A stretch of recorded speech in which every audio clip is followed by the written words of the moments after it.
Falei os avisos. Glória a Deus. Agora vamos começar a nossa pregação. Só para poder quebrar o clima, coloque de pé para a gente chorar. Só para poder dar essa mudança, dar essa sensação que mudou. Só para dar essa sensação que mudou. Foi do aviso para a pregação. Amém. Senhor nosso Pai, muito obrigado por esse dia, Jesus. Te agradecemos porque estamos aqui na sua presença, Senhor Deus. Não tem lugar melhor, Senhor Deus, de estar a não ser na sua casa, Senhor Deus. Não tem lugar melhor, Senhor Deus. Podemos te adorar e te louvar, Senhor Deus, receber, Senhor Deus, mais do teu Espírito Santo. Podemos aprender mais, Senhor Deus, com a sua palavra, Pai. E por isso, nesse momento, eu peço que o teu Espírito Santo use a sua palavra para impactar o nosso coração, Jesus. Senhor Deus, que nesse púlpito, Senhor Deus, que nesse altar, seja sempre pregado a sua palavra, Senhor Deus. São 40 anos de história, Senhor Deus, 40 anos que estamos aqui celebrando, Pai. 40 anos, Pai, que a sua palavra tem sido pregada nesse altar, Jesus. E que, Senhor Deus, venha mais anos, Pai, de pregações, Senhor Deus, mais anos de reuniões, Pai, te adorando, Senhor Deus, te exaltando, Pai, e aprendendo mais através da sua palavra, Pai. Revele a sua palavra a nós hoje, em nome de Jesus. Amém. Glória a Deus. Pode se assentar. Estamos no nosso mês de aniversário de 40 anos da nossa igreja. Um momento muito lindo, muito especial. Tivemos já um culto distrital incrível, com todas as igrejas do nosso estado aqui juntos, nós celebrando. Tivemos domingo também, nesse domingo e sábado, estivemos com o pastor Ivonildo, o fundador da Igreja do Espírito Santo e fundador da nossa igreja aqui, dando uma palavra muito abençoada. No decorrer desse mês, a gente vai ter mais palavras abençoadas, testemunhos abençoados, como nós tivemos de Marta. Às vezes você olha para Marta e não imagina que ela está há 25 anos aqui na igreja, junto com o Erli. Tentamos muito convencer o Erli de vir aqui na frente, pegar o microfone aqui, dar uma palavra maravilhosa, mas o Erli, ele não quis. Mas eu tenho fé ainda que o Erli ainda vai pegar esse microfone e vai dar um testemunho maravilhoso para vocês, junto com o Isaac ainda, que fala muito também, e o Rafael que fala assim também. É impressionante como eles falam, mas eu creio que um dia eles ainda vão pegar o microfone, vão chegar aqui na frente e vão dar um testemunho, que é maravilhoso realmente. São anos e anos aqui de história. A Andressa compartilhou um pouco também, que são anos e anos de história, a Esnilda. E sim, são pessoas e é um legado que a gente tem recebido. Amém? E é disso que eu quero falar hoje, é disso que o pastor Severino me propôs a falar, de falar sobre legado, falar sobre herança, porque eu também sou fruto desse legado, nasci nesse lugar, nasci na igreja do Nazareno, cresci na igreja do Nazareno, estou aqui, e quando você pensa em legado, quando eu penso em legado, quando a gente pensa em herança, e agora que a gente está no aniversário da igreja, a gente pensa, nesses 40 anos, isso me faz sempre lembrar que é impossível a gente chegar onde a gente chegou, é impossível você, que é um cristão, independente se você se converteu nesse lugar ou não, é impossível você ter chegado, conhecido a Jesus, ter tido um encontro com Jesus sem pessoas. Amém? Caraca, foi fraco, amém. Amém? Amém. Eita, glória a Deus. Sabe, para a gente chegar aqui, para a gente estar aqui nesse lugar lindo e maravilhoso, teve pessoas que foram usadas por Deus para poder levantar esse lugar. Amém? Teve pessoas que pregaram a palavra de Deus nesse lugar aqui, e pessoas se converteram, e depois mais pessoas se converteram, e mais pessoas se converteram, até chegar onde a gente está hoje. Na sua vida, para você aceitar Jesus, teve uma pessoa antes que pregou a palavra, e através disso o Espírito Santo falou para a sua vida, falou na sua vida, e você aceitou Jesus. E alguém falou para ela também, porque o Evangelho de Jesus é herança, é legado. Porque o Evangelho é feito de pessoas, nós somos frutos de pessoas que responderam sim para Jesus, pessoas que foram obedientes, pessoas que cumpriram o seu papel como discípulo, pessoas que pregaram a palavra de Deus e decidiram ali viver em favor do Evangelho, e com isso um fruto foi gerado, e sua vida foi gerada, e você está aqui, amém? O projeto de Deus, ele é executado a partir de pessoas. É a partir de pessoas que o projeto de Deus é executado. Deus, ele poderia fazer tudo sozinho se ele quisesse, mas ele decidiu fazer com que o plano dele fosse cumprido aqui na terra através de pessoas. Aqui eu não estou falando que Deus, ele não é poderoso o suficiente para poder cumprir os propósitos dele, mas que Deus, ele é tão incrível, que ele fez um plano tão perfeito, que usou pessoas tão imperfeitas como nós para poder cumprir o propósito dele aqui na terra. Amém? E essa igreja tem cumprido o propósito dele aqui na terra.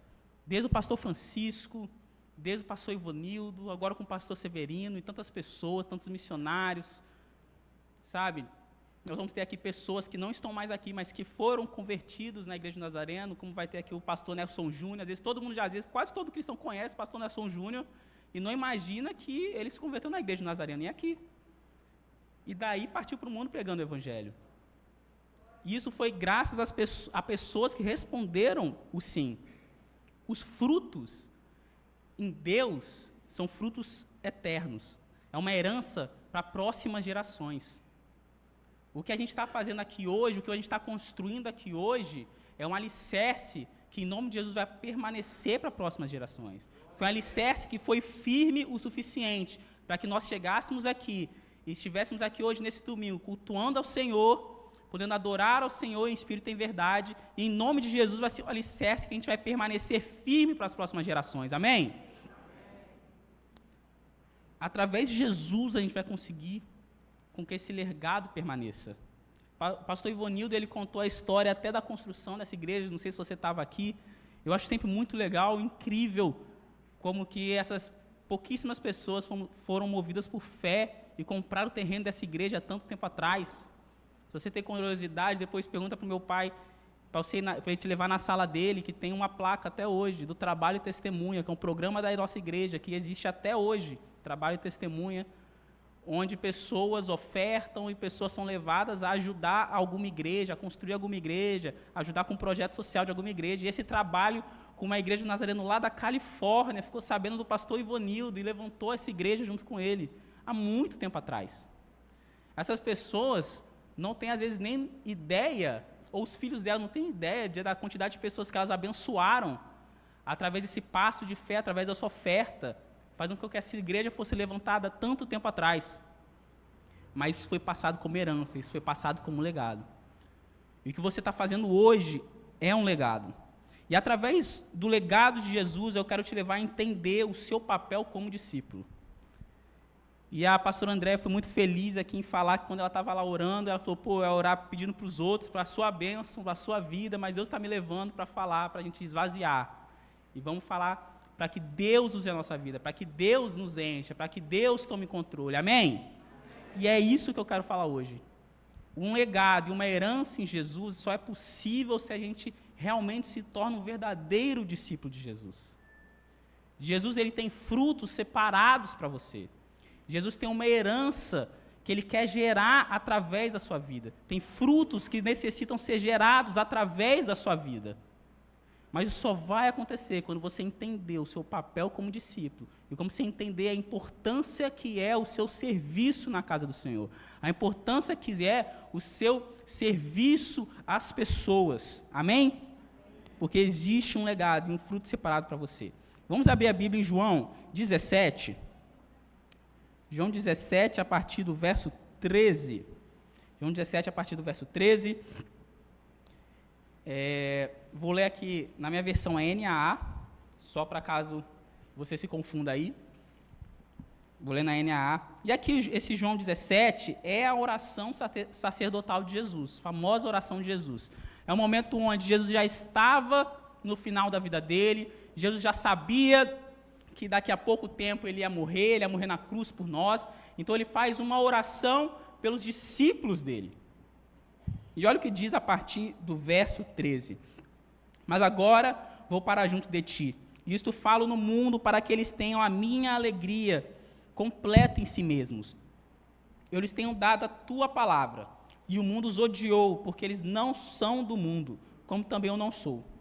Não peço que os tires do mundo, não peço para que os tires do mundo, mas que os guardes do mal. Eles não são do mundo, como também eu não sou. Santifica-os na verdade, a tua palavra é a verdade.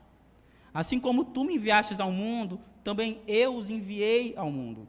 E a favor deles eu me santifico, para que eles também sejam santificados na verdade. Não peço somente por estes, mas também por aqueles que vierem a crer em mim, por meio da palavra que eles falarem, a fim de que todos sejam um. E como tu, ó Pai, estás em mim, e eu em ti, também eles estejam em nós, para que o mundo creia que tu me enviastes. Eu lhes transmiti a glória que me destes, para que sejam um como nós somos. Eu neles e tu em mim, a fim de que sejam aperfeiçoados na unidade, para que o mundo conheça que tu me enviaste e os amaste, como também amaste a mim. Glória a Deus, aleluia. Aleluia. Essa oração, então, Jesus, nesse momento final, está orando por nós, está orando pelos discípulos. E eu quero destacar 3 aspectos dessa oração. O primeiro aspecto que eu quero destacar é o que está no verso 14, que Jesus diz, lhes tenho dado a tua palavra. Jesus tinha um papel específico para cumprir aqui na terra. Jesus ele tinha uma missão para cumprir aqui na terra. E o primeiro aspecto dessa missão era pregar a palavra de Deus. Se você vê na Bíblia, Jesus, quando ele começa o ministério dele, depois de ser batizado por João Batista, ele começa a andar e começa a espalhar as boas notícias do Evangelho. Que o Salvador, o Messias, tinha chegado. Agora nós temos perdão pelos nossos pecados. Jesus então começava a pregar, ele andava pregando a palavra, pregava por parábolas, pregava para as multidões. E naquele momento Jesus estava transmitindo o que Deus tinha para a terra. Mensagens que iam reverberar pela eternidade, ia chegar até nós hoje. E Jesus tinha essa missão, ele precisava pregar a palavra, Jesus precisava ensinar e caminhar juntos com os discípulos. Jesus precisava ter discípulos, e ele teve vários, e ele precisava escolher 12 desses vários discípulos para serem mais íntimos, e ele precisava caminhar junto com eles, e ele precisava ensinar a palavra para eles, pelos 3 anos que ele tinha. Então ele caminhou e andou aqui na terra, pregando o Evangelho e ensinando esses 12 discípulos, pregando a palavra para esses 12 discípulos. Você vê na Bíblia, tem várias parábolas que Jesus prega, que ninguém está entendendo muita coisa, e depois os discípulos chegavam para Jesus e falavam, pô, nem eu estou entendendo. Você fala, pô, eu não estou entendendo direito o que você está falando. E Jesus pegava e explicava a parábola. E a gente vai falar até uma delas. Jesus depois chegava, quando ele estava no íntimo, naqueles 12, explicava a parábola, explicava o que ele estava querendo dizer. Porque Jesus também tinha a missão de pregar a palavra de Deus, explicar para aqueles discípulos, aqueles 12 discípulos, porque eles seriam o começo do que seria a igreja, eles seriam o alicerce do que seria a igreja. Então, Jesus entregou a palavra. Essa palavra que a gente tem aqui hoje, é graças a Jesus, boa parte do Novo Testamento, e até o ensinamento de Paulo, que não foi o de Jesus, é alicerçado no que Jesus falou quando ele veio aqui na terra. Então, Jesus tinha uma missão, ele precisava pregar a palavra, e ele precisava ensinar essa palavra para os discípulos. E ele cumpriu essa palavra com excelência. E se você vê os discípulos, no começo, quando Jesus ensinava, eles não entendiam direito. Tomé, todo mundo fala muito de Tomé. E quando todo mundo fala de Tomé, todo mundo fala que ele foi o cara que duvidou, né? Ele foi o cara que teve falta de fé. Mas todo mundo esquece de 2 coisas de Tomé. Uma, que ele foi uma das pessoas que quando Jesus foi ressuscitar o Lázaro, todo mundo conhece Lázaro, que ressuscitou? Jesus ressuscitou um cara chamado Lázaro.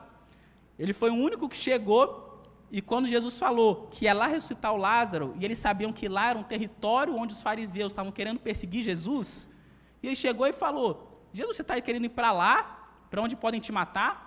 E eles ficaram com medo, os discípulos. E o Tomé chegou e falou, vamos junto com ele, porque a gente vai morrer junto com ele. Olha que doideira. E todo mundo esquece, aquele cara que teve falta de fé, também é o cara que chegou e falou, bora lá, não tem problema, vamos morrer com ele, ele morre, a gente morre junto. Tamanho o amor que ele tinha por Jesus. E depois, se você estuda a história, ele morreu por amor a Jesus. Significa o quê? Que ele ainda não tinha entendido a palavra direito, porém ele foi ensinado por Jesus e com o tempo entendeu a palavra, pregou a palavra e morreu por Jesus. Pedro, ele negou a Jesus, que coisa feia. Pedro negou a Jesus. Mas Pedro estava sendo desenvolvido, ele precisava da palavra, Jesus ensinou, ele desenvolveu, pregou, evangelizou, impactou o mundo e também depois morreu, por amor a Jesus. Então Jesus, ele tinha um papel de pregar e estabelecer a palavra dele aqui na terra através dos discípulos, que ia impactar até a nossa vida. E ele cumpriu esse papel dele. Jesus gerou frutos. A segunda coisa que está no verso 17, que ele fala, santifica-os na verdade que é a tua palavra. Jesus também entendia que a palavra vazia, ela não adianta de nada. Esse texto vazio é só um texto histórico, mas esse texto com o Espírito Santo é vivificado, amém? Esse texto com o Espírito Santo é vivificado. Jesus entendia que eles não precisavam somente da palavra, eles precisavam da palavra viva através do Espírito Santo. Eles precisavam ser santos, eles precisavam ser cheios do Espírito. Então Jesus fala, eu entreguei a palavra, e Pai, santifica-os com essa palavra, vivifica essa palavra. Jesus não apenas pregou ensinamentos, ele pregou essa palavra viva. Sabe por quê? Porque não é através do simples conhecimento que nós conseguimos cumprir a palavra de Deus, mas é através do Espírito Santo que nos capacita. Não é através da nossa própria força que nós conseguimos viver uma vida longe do pecado e uma vida vivendo de acordo com a vontade de Deus, seguindo o que Ele tem para a sua vida. É através do Espírito Santo. O conhecimento de Deus, ele nos ajuda a entender o que Deus quer, e o Espírito Santo nos dá a força suficiente para poder cumprir a palavra. Não é pelo nosso mérito. Jesus sabia disso, que a gente só ia entender plenamente a palavra de Deus, e a gente só ia cumprir plenamente a palavra de Deus, se a gente tivesse o Espírito Santo dentro de nós. Jesus, ele pregou, e mais do que pregar, Jesus equipou os discípulos para poder viver a vontade dele. Jesus não apenas preparou, ele deu uma graça, ele deu o poder do Espírito Santo para que eles pudessem cumprir a palavra que ele queria. Amém? E aí no verso 20, Jesus completa, não somente por estes, mas os que vierem a crer em mim. Jesus então fala, olha, eu entreguei a palavra, eu vivifiquei eles através do Espírito Santo, mas não só eles, mas os que também vão vir. Jesus, ele estendeu essa oração até nós. Jesus já sabia que os discípulos iam ser impactados, eles já sabiam que os discípulos iam receber e entender a palavra, eles já sabiam que os discípulos iam receber o Espírito Santo, então eles iam ser capacitados para poder viver essa palavra e pregar essa palavra, e ele sabia que essa palavra então ia se espalhar ao redor do mundo, ia chegar até nós que estamos aqui hoje, amém? Ele ensinou esses discípulos, e esses discípulos geraram a Bíblia, que hoje nós podemos estudar e entender a vontade de Deus através desse lindo documento histórico. Não sei se você sabia, mas esse texto que nós temos hoje, essa Bíblia que nós temos hoje, é o texto histórico mais bem estudado e fundamentado que existe no mundo. É o texto histórico com o maior número de manuscritos que existe no mundo. Não tem texto de Platão, não tem texto de Sócrates, não tem texto de nenhum filósofo que você vai estudar que tenha 1/10 do número de manuscritos que a Bíblia tem, que tenha 1/10 do nível de estudo e profundidade, de crítica textual que a Bíblia tem. Isso é um monte de coisa chata que às vezes você não entende direito, mas é o que dá validade para esse documento que a gente tem. Você tem segurança para ler isso e saber que essa aqui é a palavra de Deus, que não foi adulterada, porque Deus fez questão de deixar tantos manuscritos, que teólogos e estudiosos ao redor de toda a história puderam estudar e fazer uma tradução fiel, que a gente pudesse ler hoje e entender que isso aqui é a palavra de Deus. Deus foi tão perfeito que Ele entregou a palavra e preparou os discípulos para poderem escreverem ela e passarem por gerações até chegar em nós.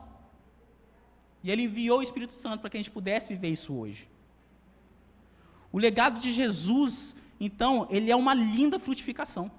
O legado de Jesus é uma frutificação desde os discípulos, gerando discípulos preparados para escrever a palavra de Deus, preparados para poder pregar a palavra de Deus no momento de tanta perseguição.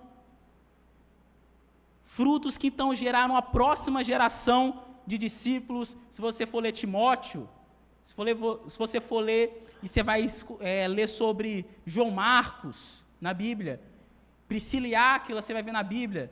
Quando você está lá naquele final, não sei se você já reparou quando você está no final de um livro, que tem aqueles agradecimentos de Paulo, e ele começa a citar um monte de gente que ajudou ele. Esses já eram as próximas gerações, pessoas que já estavam recebendo a palavra e frutificando e passando isso para frente. E isso daí frutificou até chegar em nós. Jesus, então, é um exemplo de legado. Jesus gerou discípulos que geraram mais discípulos. Porque o Evangelho, irmãos, o Evangelho é movimento. Jesus, ele não morreu na cruz para que você ficasse parado. Jesus, ele não morreu na cruz para que parasse em você. Jesus morreu para que discípulos entendessem o seu papel como discípulos e gerassem mais discípulos servindo ao Senhor. Fomos chamados para isso. O Evangelho não é estático. Jesus, ele não morreu para que você parasse e entrasse numa igreja todo domingo e fizesse nada, só ficasse sentado. Jesus não morreu para isso. Por isso, olha o que diz em Mateus 5, verso 13, a palavra de Deus diz assim, esse texto muito famoso, Mateus 5, verso 13, vocês são o sal da terra. Ora, se o sal vier a ser insípido, como lhes restaurar o sabor? Para nada mais presta, senão para ser lançado fora e ser pisado pelos homens. Vocês são a luz do mundo. Não se pode esconder uma cidade situada no alto de um monte, nem se acende uma lamparina para colocá-la debaixo de um cesto. Nenhum lugar é adequado, mas num lugar adequado, onde ilumina bem os que estão em casa. Assim brilhe também a luz de vocês diante dos outros, para que vejam as boas obras que vocês fazem e glorificam o Pai de vocês que está no céu. Nossa vida em Cristo precisa influenciar e iluminar o mundo. Quando nós estamos enraizados em Jesus, nós iluminamos o mundo. Automaticamente, as pessoas vão ver a diferença em nós, porque nós somos uma nova criatura. Jesus não nasceu para você ficar parado. Um povo, ele gera um legado entendendo o seu papel de influenciar o mundo. Uma igreja entende e gera um legado, uma igreja entende e gera uma herança, quando ela vira a chave que o Evangelho não pode parar em nós. Essa igreja não pode parar em nós. Essa igreja não pode parar na nossa geração. A minha família de cristãos não pode parar na minha geração. Eu preciso perpetuar isso, porque isso é um papel de um cristão, isso é um papel de um servo de Deus. Jesus não morreu na cruz para você ser um espectador. Jesus morreu na cruz para que você recebesse uma nova vida e gerasse frutos. E gerasse um legado que Ele separou para você. Porque o que seria de um sucesso sem legado? O que seria de uma igreja bem-sucedida sem um legado? Do que adiantaria nós estarmos aqui e sermos abençoados se a gente não gerasse isso para novas pessoas? Do que adiantaria a gente se reunir sempre aqui e novas pessoas não conhecessem a Jesus? E daqui a 20 anos isso não existisse mais? Não adiantaria de nada. Nós estamos numa corrida, nós estamos numa maratona, e a gente, como naquela corrida de revezamento, a gente precisa passar o bastão. E a gente vai passar o bastão quando uma igreja entender que ela precisa exercer o seu papel pregando a palavra. E o ministério de Jesus reverbera até hoje, o ministério dos discípulos reverbera até hoje, nos impacta hoje. O ministério dessa igreja, desde o começo, nos impacta até hoje. E o que nós estamos semeando hoje precisa impactar o amanhã, amém? Nós precisamos viver isso. Eu não sei você, mas eu não quero chegar no fim da minha vida sabendo que eu poderia ter frutificado muito mais. Eu não quero chegar no final da minha vida sabendo que eu poderia ter deixado um legado muito mais bem estabelecido. Que Deus poderia ter me usado muito mais, mas eu que não estava disponível. O Evangelho de Jesus não pode parar em você. Porque nós nascemos para frutificar. E por isso vamos ler então Mateus 13, que Jesus fala dos frutos. Quando a gente fala em frutificação, como nós falamos nessa herança que nós podemos gerar no Senhor, diante da vontade dEle, lá em Mateus 13, a partir do versículo 1, Jesus fala sobre isso, na parábola do semeador. E a palavra de Deus diz assim: naquele mesmo dia, Jesus saiu de casa e se assentou à beira-mar, e grandes multidões se reuniam em volta dele, de modo que entrou num barco e se assentou. e toda a multidão estava em pé na praia. E de muitas coisas ele falou por parábolas, dizendo: eis que o semeador saiu a semear, e ao semear uma parte caiu à beira do caminho, e vendo as aves e comeram. Outra parte caiu em um solo rochoso, onde a terra era pouca, e logo nasceu, visto não ser profunda a terra. Saindo, porém, o sol a queimou, e porque não tinha raiz, secou-se. Outra parte caiu entre os espinhos, e os espinhos cresceram e a sufocaram. Outra, enfim, caiu em boa terra e deu fruto, a 100, 60 e 30 por um. E quem tem ouvidos para ouvir, ouça. E aí no verso 18, Jesus vai fazer a explicação dessa parábola para os discípulos, que diz assim: ouçam, portanto, o que significa a parábola do Senhor. A todos os que ouvem a palavra do reino e não a compreendem, veio o maligno e arrebata o que lhes foi semeado no coração. Este é o que foi semeado à beira do caminho.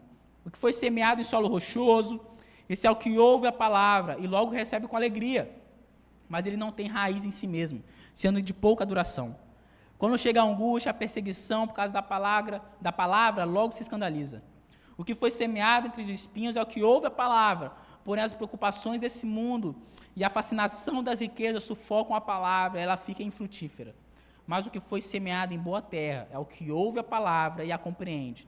Esse frutifica e produz 100, 70 e 30 por um. Glória a Deus, amém? Amém. Você consegue ver aqui o movimento de um discípulo que escuta a palavra, mas ele não apenas escuta a palavra, ele compreende a palavra, e ele começa a viver aquilo, e ele gera então fruto, um fruto que pode ser 30, pode ser 60, não importa, pode ser 100, mas ele começa a gerar frutos, porque uma pessoa que está ligada em Jesus, um verdadeiro discípulo de Jesus, se cumpre a palavra dele, automaticamente começa a gerar frutos. É automático.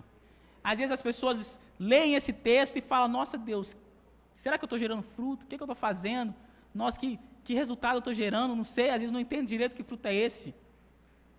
E esse fruto é simplesmente quando você está conectado à videira, quando você está conectado em Jesus, quando você vive e compreende a palavra dele, busca a palavra dele, busca fazer a vontade dele, você automaticamente começa a produzir resultado. Às vezes você só olha o cara rico, às vezes é muito fácil olhar a pessoa que é muito rica e falar: nossa, ele é muito abençoado por Deus. Já é o automático que as pessoas falam. Aí você vê um pastor que tem uma igreja de milhares de pessoas, já é o automático fala: nossa, esse cara é muito abençoado. Mas então quer dizer que o pobre não é abençoado?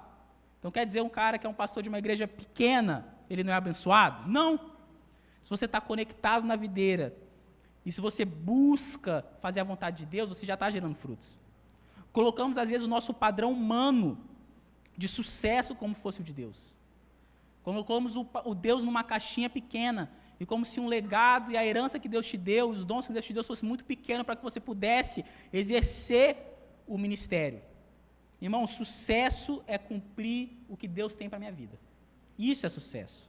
Você vai gerar um legado, você vai gerar uma herança quando você cumprir o que Deus tem para a sua vida.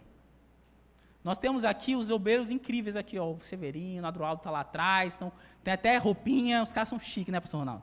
Os caras são chiques, tem até coletezinho, e eles estão aqui servindo para poder o culto ser da melhor forma possível, porque se surgir uma emergência, às vezes eles nem vão ficar sabendo e eles vão resolver.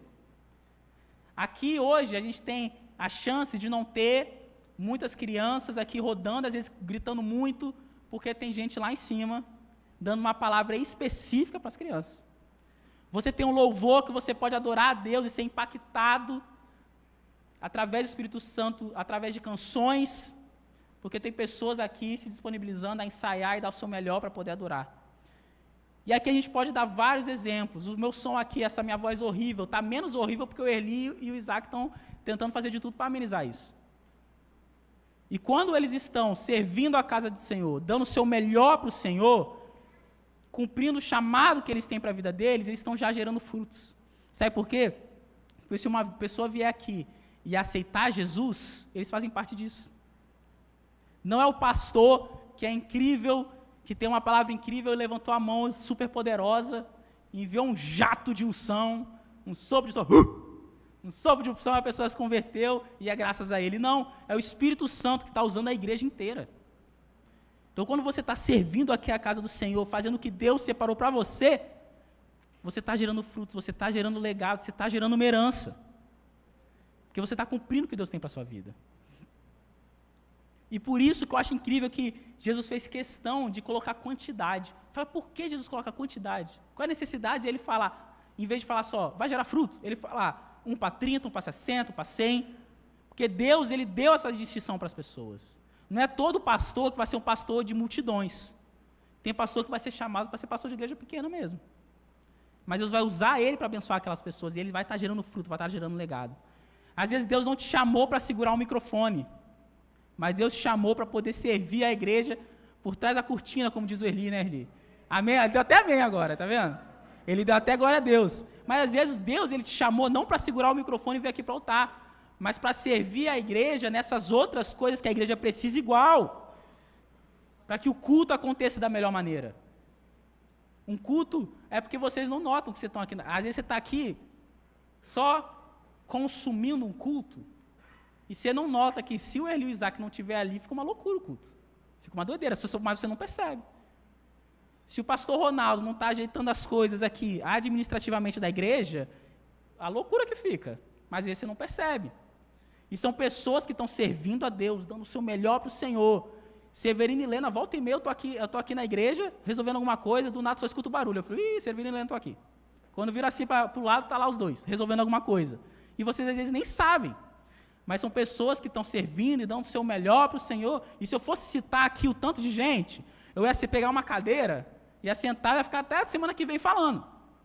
Eu só citei esses exemplos para você entender que os frutos que Deus quer te gerar na sua vida, o legado que Jesus quer gerar através, misericórdia, através da sua vida, são um legado e uma herança eterna, são frutos eternos, que Jesus quer fazer através de você, que vai frutificar nessa casa. E não importa a quantidade, às vezes você só mira tão alto, e Jesus está falando, poxa, eu já te dei dons e talentos na sua mão e você não está usando. Você está mirando alto, você está pensando em um monte de coisa, nossa, mas se tivesse aquilo eu faria, mas se tivesse aquilo outro eu faria, se tivesse aquilo, nossa, mas se tivesse essa oportunidade eu faria, sendo que Deus está falando, ei, eu estou te dando coisas na sua mão, dons e talentos na sua mão, que você já tem, e você já poderia estar gerando um legado, você já poderia estar gerando uma herança, e você não está usando porque você não quer. Você está mirando outras coisas, sendo que não é isso que eu estou separando para você. A gente tem que parar, às vezes, de olhar tanto lá na frente, tanto o gramado do vizinho, e começar a olhar para nós e falar, Deus, me mostra o que o Senhor já me deu. Me mostra, Senhor Deus, os dons e talentos que o Senhor me equipou. E como eu posso servir a casa do Senhor da melhor forma. Como a pastora André falou, que eu diminua, como a gente cantou, que eu diminua. Eu não preciso do microfone, eu não preciso do palanque, eu não preciso do altar, eu não preciso que as pessoas me vejam. Eu quero servir a tua casa, Senhor, da melhor maneira. Com o que eu precisar. Porque quando um povo, entenda, meus irmãos, quando um povo cristão entende o seu papel como discípulo, entende o seu papel como servo, e começa a se diminuir, querendo que Deus cresça, eu tenho certeza que a gente vai arrastar multidões para o Senhor. Mas a gente só vai conseguir fazer isso quando cristãos verdadeiros, discípulos verdadeiros, entenderem o seu papel, e cada um fazer o seu melhor, não o melhor que o outro tem, o seu melhor para o Senhor, sabendo que eu já estou gerando fruto, eu estou gerando frutos eternos, você vai morrer, e às vezes vão ter gerações de cristãos que começaram em você, não vai saber, e você não precisa saber, mas você está sendo usado por Deus, porque você não pensa no resultado, você pensa no Deus que você serve, você não pensa no fruto lindo que eu posso gerar, não, eu penso no Deus que eu quero servir da melhor maneira. Amém? Então vamos parar de atrelar sucesso a essas coisas. E vamos começar a entender que sucesso é fazer a vontade de Deus. Sucesso é cumprir o que Deus tem para a minha vida. Lá em João 8:31, tem um versículo que eu gosto muito. João 8, verso 31, que diz assim, então Jesus disse aos judeus que haviam crido nele. João 8, verso 31. Se vocês permanecerem na minha palavra, são verdadeiramente meus discípulos. Conhecerão a verdade e a verdade os libertará. De novo, se vocês permanecerem na minha palavra, são verdadeiramente meus discípulos. Precisamos permanecer, entender o nosso papel, permanecendo e cumprindo a vontade de Deus. não é só escutar, não é só sentar e vir aqui na igreja. É permanecer e cumprir, viver a vontade de Deus. Jesus não precisa de discípulos que queiram gerar coisas lindas e bonitas, incríveis, de acordo com a minha vontade, de acordo com o que eu quero. Jesus precisa de discípulos que entendam o valor do sacrifício de Jesus em minha vida e o papel que eu tenho de passar esse legado para frente. Jesus não precisa de discípulos que queiram fazer a sua própria vontade, que queiram servir a Jesus da forma que eu quero, que é o que vemos muito hoje. Pessoas que querem ler a Bíblia, mas de acordo com o que eu quero, com a minha vontade, com o que eu acho que é certo. Jesus precisa de discípulos que entendam o valor do sacrifício de Jesus, o valor de uma vida no altar, o valor de uma vida de santidade e a importância e o peso que tem a minha responsabilidade de ser um servo, um discípulo fiel, que vai viver o que Ele planejou para a minha vida. Amém? E muitas vezes a gente não assume esse papel. E esse é o problema. Muitas vezes a gente está pensando lá na frente, a gente quer, tá bom, você fala, eu quero gerar um legado, eu quero gerar essa herança. Mas o problema é que eu não assumi o meu papel de discípulo. E por isso que eu não estou gerando fruto. E como a gente aprendeu aqui hoje, se eu estou em Jesus, eu gero já frutos. E o problema, às vezes, na sua vida, é que você não assumiu o seu papel de discípulo. Você não assumiu a vida de santidade que você precisa ter. Você não assumiu a sua responsabilidade. E por isso você não está gerando nada. Tem uma frase de um teólogo que eu gosto muito, que é Karl Marx, o nome dele. Ele diz assim: Cristo não quer ser tapa-buraco, preencher um vazio. Ele quer nos destruir e nos reconstruir ao redor dele. Jesus, ele não quer cumprir, não quer tapar um buraquinho de uma necessidadezinha que você tem. Jesus quer te dar uma nova vida. Ele não quer só preencher um negocinho que você está precisando.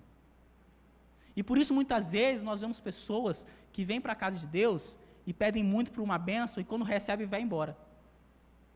Quem está muito tempo na igreja, já viu muito isso. Quem é líder, às vezes pastor, está muito tempo na igreja, ficou um pouquinho tempo na igreja, você já vê isso. Pessoas que vêm para a casa de Deus, pedem uma bênçãozinha, quando recebe, racha fora. É por quê? Porque eles só queriam preencher um vaziozinho. Jesus preencheu, eles dão tchau e mais pé. Mas Cristo não morreu para isso, Cristo morreu para nos dar uma nova vida. E por isso, eu já estou finalizando, e eu vou finalizar com uma reflexão, uma reflexão que eu vi do Timothy Keller, um cara que meu pai gosta muito, que eu acho que quem já escutou a pregação do meu pai, pelo menos 4 vezes, ouviu pelo menos 57 vezes ele falando de Timothy Keller. Pelo menos. Mas porque ele é um autor incrível mesmo, ele teve uma reflexão, que eu estava falando de um outro livro que citou uma reflexão dele, que me levou muito a pensar, me levou muito a refletir sobre o que nós estamos falando, que está lá em Marcos 10. Lá em Marcos 10, verso 35. Que é a história do famoso pedido de Tiago e João. Que diz assim: então se aproximaram dele Tiago e João, filho de Zebedeu, dizendo, Marcos 10, a partir do verso 35. Então se aproximaram dele Tiago e João, filho de Zebedeu, dizendo, mestre, queremos que o Senhor nos conceda o que vamos pedir. Olha que moral deles, hein? Jesus lhe perguntou, o que queres que eu lhes faça? Eles responderam, permite-nos que na sua glória nos assentemos um à sua direita e outro à sua esquerda. Mas Jesus lhe disse, vocês não sabem o que estão pedindo. Será que podem beber o cálice que eu bebo ou receber o batismo com que eu sou batizado? Eles responderam, podemos. Então Jesus disse, vocês beberão o cálice que eu bebo e receberão o batismo com que eu sou batizado. Quanto a se assentar à minha direita e à minha esquerda, não me compete a concedê-lo, pois é para aqueles a quem está preparado. E o Timothy Keller falou uma coisa que eu fiquei assim, impressionado, que eu nunca tinha parado para pensar dessa história de Tiago e João. Muita gente já escutou, que é o famoso Tiago e João sendo muito cara de pau, falando que queriam sentar à direita e à esquerda de Deus, de Jesus. E eles estavam imaginando um Jesus, assim como se Jesus fosse um rei de guerras, que ia vencer uma batalha lá em Israel, e dominar e se tornar o rei de Israel, e até aquelas pessoas que iam sentar à direita e à esquerda dele, que iam estar na glória com ele, né? Essa posição de evidência com ele. E eles falaram, João e Tiago falaram, vamos pedir primeiro. Jesus vai ficar bam, ganhar de todo mundo, vamos pedir antes dos outros, para um sentar à direita e outro sentar à esquerda. E Jesus chega e fala, pô, você não sabe nem o que você está pedindo, cara. Você não sabe se você está preparado para beber desse cálice. E aí, não sei porque eu nunca tinha parado para entender esse beber desse cálice e receber esse batismo que Jesus estava falando. E se você parar para pensar, qual foi o ápice e o momento de mais glória que Jesus teve aqui na Terra? Qual foi o ápice do propósito de Jesus aqui na Terra? Foi o momento onde colocaram uma coroa na cabeça dele. Mas não era uma coroa de ouro, uma coroa de espinho. O ápice de Jesus aqui na Terra, o ápice do propósito de Jesus aqui na Terra foi morrer pelos nossos pecados. E realmente já tinham pessoas separadas para estar à direita e à esquerda dele, que eram 2 ladrões. E Jesus estava lá morrendo e sofrendo pelos nossos pecados. E não era aquilo separado para eles. E por isso Jesus chega e fala, vocês não estão entendendo nem o que vocês estão pedindo. Será que vocês estão preparados para beber desse cálice? Eles falam, sim, mas nem estavam entendendo o que estavam pedindo. E Jesus depois ele chega e fala, realmente vocês estão preparados, vocês vão beber, viu? E se você estudar a história depois, os 2 morreram por Jesus também. João não morreu não, mas não sei o que é pior. Morrer ou ficar isolado numa ilha até morrer. Não sei o que é pior, você ser assassinado, cortar sua cabeça logo, ou você te jogarem numa ilha exilado até tu morrer. Não sei o que é pior. Mas os 2 realmente beberam desse cálice de Jesus. Sofreram. Sabe por quê? Porque, irmãos, a gente precisa entender que viver para Jesus é morrer para nós mesmos. Eles não estavam entendendo ainda, eles entenderam depois porque eles vieram morrer. Mas eles ainda não estavam entendendo que o ápice de um cristão não é viver de acordo com a minha vontade, é morrer para viver nos propósitos de Jesus. É morrer para viver uma vida de santidade. É morrer para os meus planos, é morrer por meus sonhos, é morrer pela minha vontade, para viver uma vida santa de acordo com a vontade de Deus. O nosso fruto, meus irmãos, vai gerar um legado eterno, porque fruto do Senhor gera um legado eterno. Mas isso só vai acontecer quando a gente se posicionar e falar, Jesus, eu estou disposto a beber desse cálice. Eu estou disposto a carregar a minha cruz. Eu estou disposto a morrer pela minha vontade. Se for preciso, eu estou disposto a abrir mão dos meus sonhos, dos meus planos, para viver o que o Senhor tem para a minha vida e gerar essa herança. Para que nessa casa pessoas se convertam, porque eu estou servindo ao Senhor e sendo usado pelo Espírito Santo. Pessoas aceitem a Jesus, pessoas sejam transformadas, e eu saber que eu estou fazendo parte disso, porque eu estou servindo ao Senhor e fazendo parte do plano que Ele tem aqui na terra. Se coloque de pé, nós vamos orar. Irmãos, o legado que a nossa igreja gerou é muito lindo. Se você estudar a história da nossa igreja do Nazareno em contexto geral, se você estudar a nossa igreja, o legado da nossa igreja, a história da nossa igreja no Brasil, estudar a história da nossa igreja, entender mais sobre a história da nossa igreja aqui no nosso estado, ele é lindo. São pessoas que realmente abriram mão da sua vida, pessoas que realmente se sacrificaram para construir o que nós estamos aqui hoje. Mas agora é a nossa vez de gerar um legado, de gerar uma herança. Agora é nossa vez de matar a nossa carne. Agora é nossa vez de falar para o Senhor, Jesus, eu estou disposto a beber desse cálice. Eu estou disposto a também morrer pela minha vontade, Jesus. Eu estou disposto a viver uma vida de santidade, Jesus. Senhor Deus, eu estou disposto a viver essa nova vida no seu altar. Feche seus olhos. Nós vamos orar. E pode ser que o Senhor tenha falado com você nessa noite. E você, às vezes, tenha chegado à conclusão que você não está gerando frutos, você não está frutificando. Não é porque você não está sabendo usar os seus dons direito. Às vezes é porque você não está vivendo nenhuma vida como discípulo. Você não está morrendo por si mesmo. E Jesus hoje, Ele quer te convidar.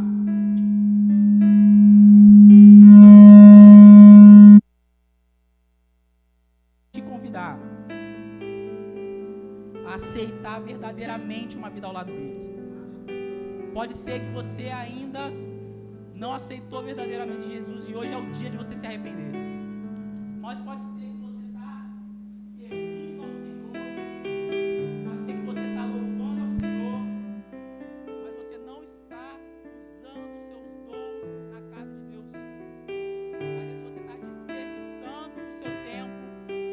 aqui, só sentando, sendo que Jesus tem dons e talentos que Ele te entregou, e Ele quer que você use na casa dEle, para que isso gere um legado e gere uma herança, para que essa casa se perpetue por mais 40 anos em nome de Jesus, de pessoas aos pés do Senhor. Se você está num desses dois casos, vem aqui na frente, vamos orar juntos, dê um passo de fé. Se você hoje entende que você precisa servir melhor a casa do Senhor, com seus dons e talentos que Jesus te entregou, vem aqui na frente que eu quero orar por você. Vamos juntos.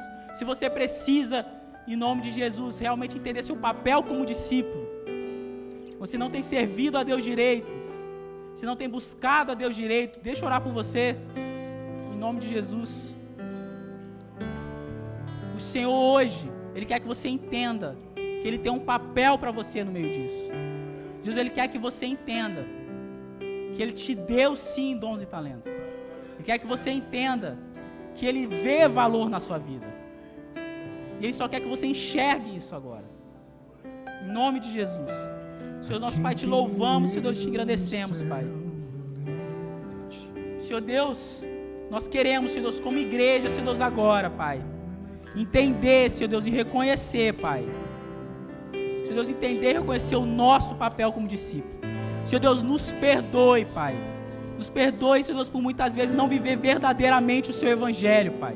Não viver verdadeiramente a Sua vontade, Senhor Deus. Por muitas vezes, Senhor Deus, escolher o que queremos e não escolher o Senhor, Pai. Nos perdoe, Senhor Deus, muitas vezes, Senhor Deus, não cumprir, Senhor Deus, o nosso chamado, Pai. Primeiramente, nosso chamado como discípulo e servo do Senhor, Pai. Senhor Deus, nós, Pai, repreendemos todo o espírito do diabo, Senhor Deus, que tenta, Senhor Deus, colocar escama nos olhos, Senhor Deus, para que, Senhor Deus, os seus filhos, Senhor Deus, não enxerguem, Pai. Senhor Deus, os seus pecados, Senhor Deus, que estão desviando, Senhor Deus, o seu olho para o Senhor, Pai, a sua visão para o Senhor, Pai. Senhor Deus, em nome de Jesus, nós repreendemos, Senhor Deus, tudo que, Senhor Deus, o diabo tentar fazer, Pai, para que pessoas, Senhor Deus, entendam, Senhor, Pai, o percurso e o caminho que o Senhor Deus já separou para elas, Pai. Senhor Deus, em nome de Jesus, Pai, que os seus filhos, Senhor Deus, entendam, Pai, que o Senhor Deus separou um plano, Senhor Deus, o Senhor separou um caminho, Senhor Deus, vivo e santo, Pai, para que eles pudessem caminhar, Senhor Deus, e viver a sua vontade, Pai. Senhor Deus, o Senhor sim tem dons, Pai. O Teu Espírito Santo entrega isso, Pai. O Seu Espírito Santo entrega chamados, Pai. O Seu Espírito Santo entrega propósito, Senhor Deus, para que a Tua igreja entenda, Pai, para que a Tua igreja entenda o seu papel e cumpra a Sua vontade aqui na terra, Pai. Repreendemos, Senhor Deus, toda inércia, Pai, tudo que possa fazer, Senhor Deus, nós pararmos e cumprirmos a Tua vontade, Pai. Tudo que tenta nos parar, Pai, cada barreira, Senhor Deus. Tire toda a timidez, tire toda a vergonha, Pai. Tire toda a apatia, Senhor Deus. Nós queremos ser, Pai, ter o Teu Espírito Santo vivo em nosso coração, Pai. Tire, Senhor Deus, todo medo, Pai. Nos dê um espírito de coragem, Jesus. Nos dê um espírito de coragem, Pai. Podendo dar esse passo de fé, Jesus. Podendo dar esse passo de fé, confiando, Senhor Deus, que o Senhor Deus estará lá, Senhor Deus, para nos pegar, Jesus. Porque o Senhor Deus já separou e preparou isso para nós, Pai. Em nome de Jesus Cristo nós oramos, Pai. Amém, Senhor Deus, amém, Jesus.